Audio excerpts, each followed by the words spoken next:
This is Lysha Holmes of Qui Recruitment, and I'm absolutely thrilled to be joined by Louise Archer, who I was delighted to have met a number of years ago. Louise is going to explain who she is and what her service is before we crack on with our interview. So over to you, Louise. Hello.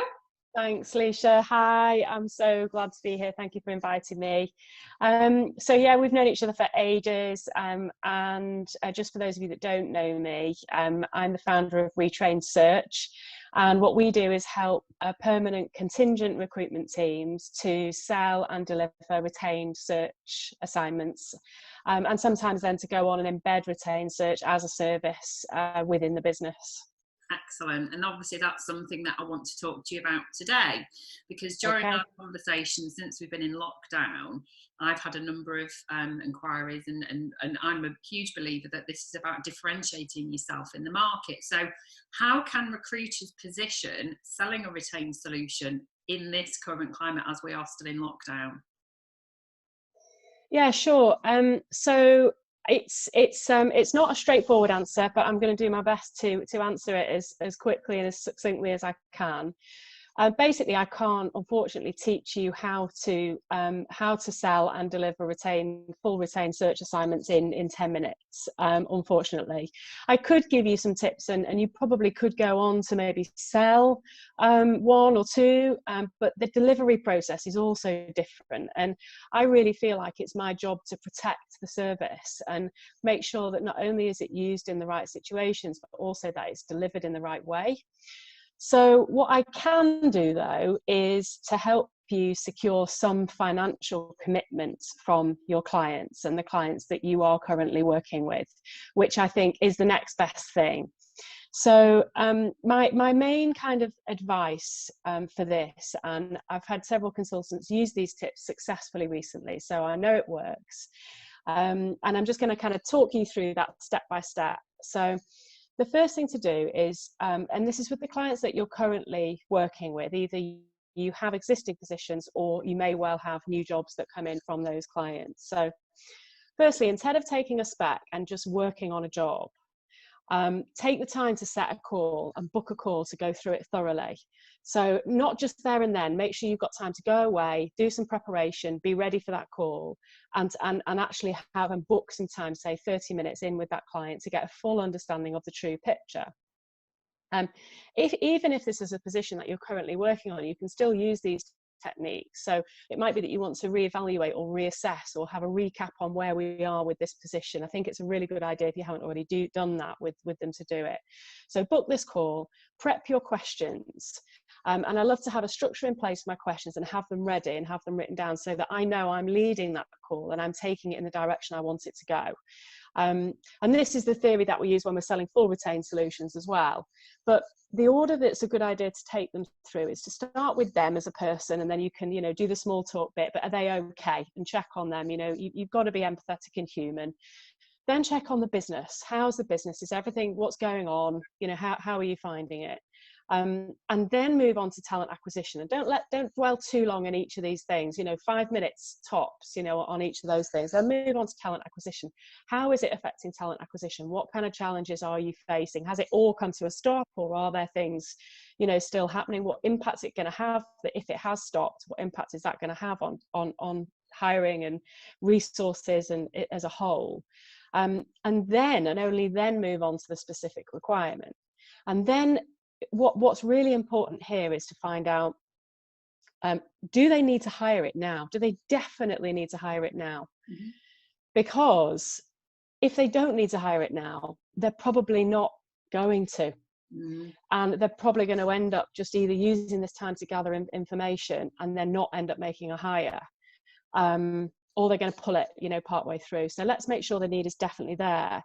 And we almost want them to acknowledge that it is going to be challenging before we then position what our solution is going to be. So let's ask questions around talent acquisition, like, around the specific requirements, not just what do you need, but have you made this hire before? Is this something you've got experience in? How did you find it the last time you made this kind of hire? You need them to say, yeah, I acknowledge this is going to be quite tough, So find out, what challenges do you think we're going to face? Almost pull it out of them a bit. And then, do we definitely need to hire it now? do you definitely, is there any way we can hold this off and just, you know, and delay it and actually wait until the times are better? You need them to say, no, I definitely want it now. And then if they do, you know, they definitely do want to go ahead, let's be human about it. This is the time to say, okay, I really want to help you. And this is where I use the can help. I want to help, but yeah, absolutely can help you. I can definitely help you. Like, I've got all the time in the world because I'm not doing anything else. You know, I can absolutely throw the kitchen sink at this. And I really want to help you because this is my favorite subject and I love this market and I know all about it. And all these people are all sitting at home waiting for me to talk to them. So I absolutely want to help you. But, and here's the thing, it's going to be really difficult for me to commit the kind of time and the effort and the energy required. It's a really difficult market. It's more difficult now than ever. Your candidates are even more worried about moving positions and they don't want to be disloyal to an employer that is maybe paying their wages or you know, is supporting through this difficult time. It's going to be quite challenging. You know, you can even use examples. I've had 5 jobs pulled on me in the last week. You know, I've spent all this time working on them and I've had clients, you know, so, and then here's the deal. I would really like to be able to spend the kind of time and then reiterate that you really want to and you absolutely can, but I'd really like to have some commitment from you. I'm going to need some financial commitment from you to be able to apply that kind of time and energy and effort that's required. If we have that, I'm absolutely confident in my ability to be able to produce a result. And that's a really nice way in using this situation to explain and be human and tap into their understanding and get closer to your clients so they can see your predicament as well.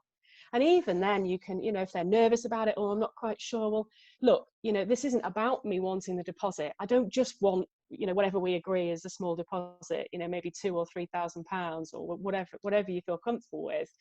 It's not about that. I want the full fee. I want to complete this to get the full fee. And even if I work on this for a couple of weeks for you and you're not happy with it, I'll reimburse it. You know, that's how confident I am that if you can allow me to spend the kind of time on it, I know we will get a result. Yeah, no. Or you could put maybe like Lysha, put like a service level agreement basic. You know, I will absolutely guarantee to have 2 or 3 qualified, you know, interested candidates to you by the end of week 2. And if not, you know, you can have your deposit back. I was going to say, sorry to interject there. I think it's important that if anybody's interested in understanding how to make it more quantifiable when you're selling a retained search, that's what you specialise in, and then that's when they should definitely get in touch with you to talk about how to do that. But from as an overview and as a mindset, this is about creating, you know, that it's that empathy. And your tone is just so perfect with it, Louise, which is clearly why you're an absolute specialist in this area. But actually, as you say, it's just really calm. It's a really obvious thing to suggest to a client, isn't it? That you've already got a relationship with, that you know that there's a need in the business, and it's commercial sense. I mean, what other professional would go to the level of service that a recruiter goes to for potentially no value at the end of it? It's crazy. You wouldn't go to a surgeon and say, can you sort out my, I don't know, you know, doing cheek implants without sort of paying something up front. So it's a crazy notion, isn't it? I think that's a great insight and introduction to people that are looking at the retained solution. And I forgot to say as well, I actually had, those of you that follow me might have noticed, but I had some contact from a senior candidate in a really niche market. He had a very niche skill set. He was clearly a very, very good candidate. He responded to a post that I put on recently about the, you know, the value and the importance of working on a committed basis with your client. And he said, if you don't mind, I just want to put my 2 pennies worth in. And he said, in these times now, I would be more wary than ever of moving positions. And if I knew that a consultant or a recruiter had been paid a retainer, it would tell me that the client was absolutely serious about making the hire. And although it might not mean that I eventually made the move, it would all depend on whether it was right or not, it would definitely mean that I would listen.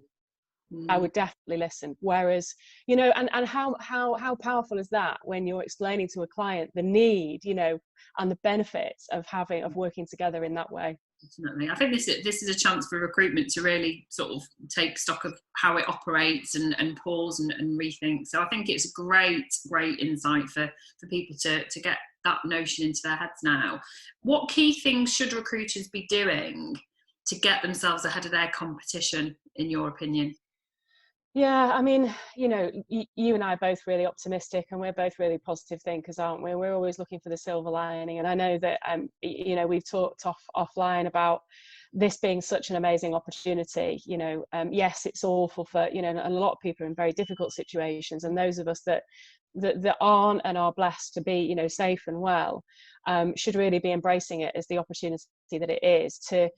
And for me, the biggest thing here is learning, is yes, look after yourself and look after your families, but use it to grow and get better and know more about what you're doing. So my advice would be to, learn everything that you possibly can about everything. You know, I'm learning about all sorts of stuff. Like, I'm reading this fabulous book on marketing. I know sales inside out, but I know absolutely nothing about marketing. And I really encourage candidates to learn about their market, and of course, you know, learn all about their clients, and learn all about their candidates.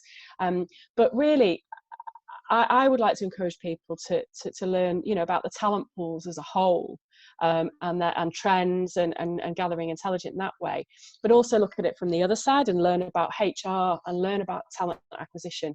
You know, I really like to help people and encourage people to start to become partners and strategic partners to their clients, rather than this kind of, you know, reactive transactional master slave relationship. And I think to be able to do that, you know, I know, because I can remember being a recruiter myself and being terrified of asking the questions that I kept being told to ask, like, ask them what challenges they're facing in talent acquisition. I was thinking, oh my God, what if they say, you know, I'm facing challenges in retention? How the hell am I going to deal with that conversation? I don't know anything about it. So I would be worried about asking those questions. So now's the time, you know, find out what succession planning is. Find out what retention means in a talent acquisition sense, and how you can overcome those kind of challenges. What challenges do talent acquisition and HR actually face? Because having worked for not only exec search firms and recruitment businesses, but also executive research firms, I know that the resources that is used to provide the answers to those challenges is us. It's recruiters, the skill sets we have. So, you know, we can start to find out about. Then we can start to ask questions to our clients about, you know, what challenges do you face, and can I be doing stuff now that could actually help you in the future that I'm doing anyway? So just by talking to candidates and talking to my candidate pool and my talent and the talent pool, which is, you know, your talent pool and interesting to you, I could find out all sorts of stuff for you. You know, do you want to, I could collect a bit of salary data for you. I could find out how you're perceived in the market. I could find out how your competitors are structuring these departments, or what kind of career paths they're offering people, or what do you want to find out? I'm going to be talking to this talent pool anyway. And you might find that clients are actually saying, well, actually, you know, I had one the other day, and they've got some really critical positions coming up for retirement, and she managed to uncover that. Now there's nothing they can do about it. There's a recruitment freeze on, we can't hire. But what she can do is go and gather intelligence about who is in that talent pool, where they are, and start to engage them, start to have conversations with them, so we can start to build a pipeline. And that does two things. Like, that really puts her in, you know, really good position with those candidates, so she's got them at the ready, but it also ring fences that opportunity with that client, because she's already made a head start on it. Yeah. So those are the kind of, I know that's a long answer, but those are the kind of things that I'd really like people to be doing. I think that the time of the transactional reactive recruiter is over. In conclusion to what you've said, I'd like that. Speaking to a number of business owners myself this week, it's really paramount that recruiters who are very blinkered and thinking it'll just go back to the way it was, you need to really stop and think about that.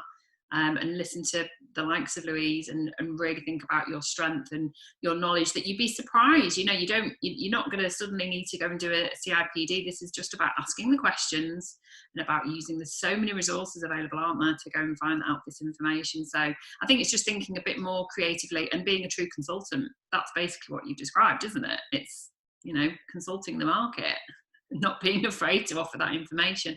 Oh, it's been really insightful. And how are you personally keeping motivated, being a working mom?